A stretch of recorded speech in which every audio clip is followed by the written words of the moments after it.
The night had been long, but for Mara Lewis, it was finally supposed to end. The soft hum of the coolers echoed through the quiet convenience store, and the smell of coffee grounds lingered in the air. Outside, the world looked calm beneath the pale light of the setting sun. She was wiping down the counter, exhausted but content, ready to turn off the lights and lock up. But fate had other plans, the kind that can twist an ordinary night into something unforgettable. Because just as Mara reached for the key to close the register, the doorbell chimed, and 3 men walked in. Before she could greet them, she felt something cold, not from the air conditioning, but from their eyes.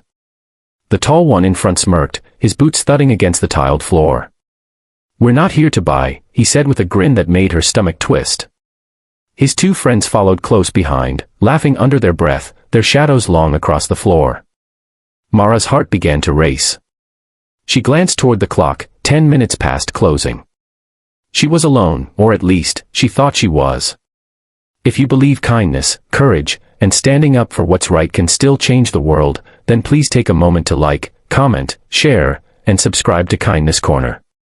It helps stories like this reach more hearts. Mara tried to keep calm, her voice trembling as she said they were closed, but the men only stepped closer.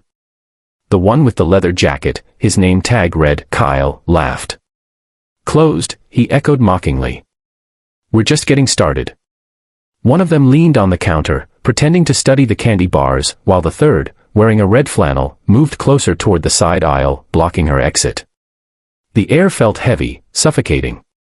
She thought of her mother, who was home waiting, and how she always said, "You never know who walks into your life, some to hurt you, some to save you." Her trembling hands clutched the counter as Kyle leaned closer, his breath reeking of alcohol. "What's wrong, sweetheart?" "Nervous," he taunted. When she didn't answer, he grabbed the front of her red shirt, yanking her forward. The fabric tore near the collar with a sharp sound that broke her inside more than the cloth ever could. She gasped, stumbling back, trying to pull free, but his grip was tight. The other 2 burst into laughter, loud, mocking, cruel. "Guess we found some entertainment tonight," one sneered. Tears filled her eyes, but she fought them back. She couldn't give them that satisfaction.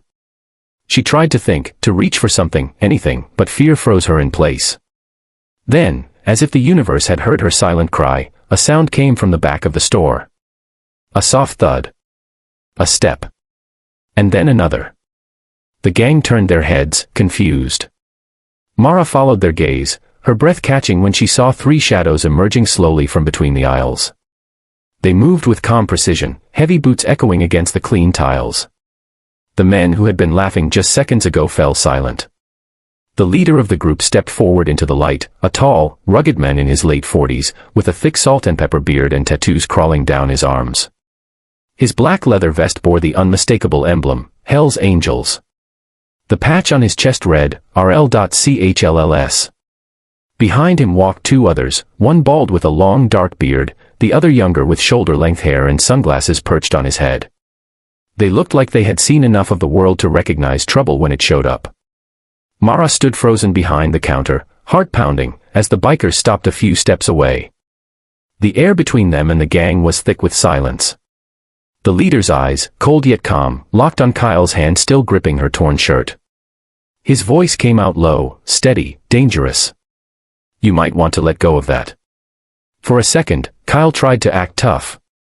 He chuckled, pretending not to care, but his voice cracked slightly. "What's it to you, old man?"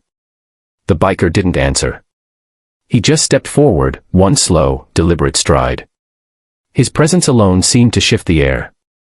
Kyle hesitated, then finally released Mara's shirt, taking a small step back. His smirk faded. His friends went quiet, their confidence shrinking.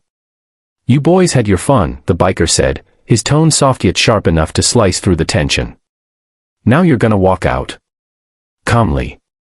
But thugs don't like being told what to do, especially by men who don't flinch.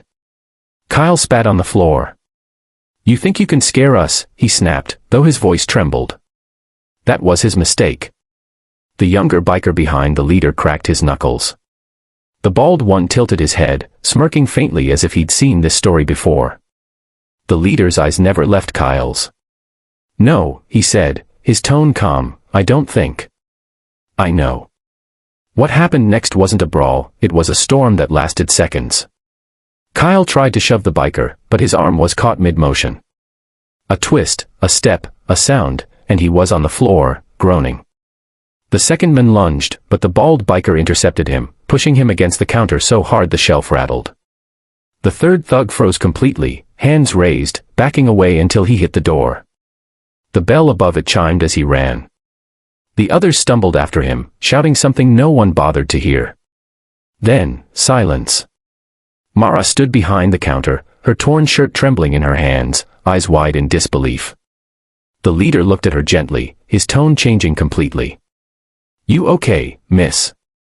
She nodded, barely able to speak. Her voice cracked when she whispered, "Thank you." He just gave a small nod and said, "Keep your lights on a few more minutes. You're never as alone as you think." Then, without another word, the three bikers walked toward the door, their reflections flickering in the glass as they stepped into the sunlight.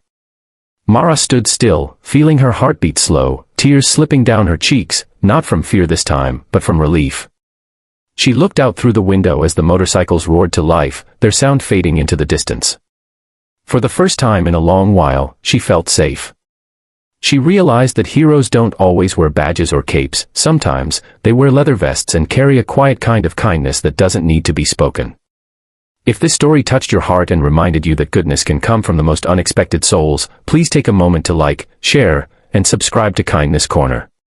And before we end, I want you to comment below, what would you have done if you were in Mara's shoes that night?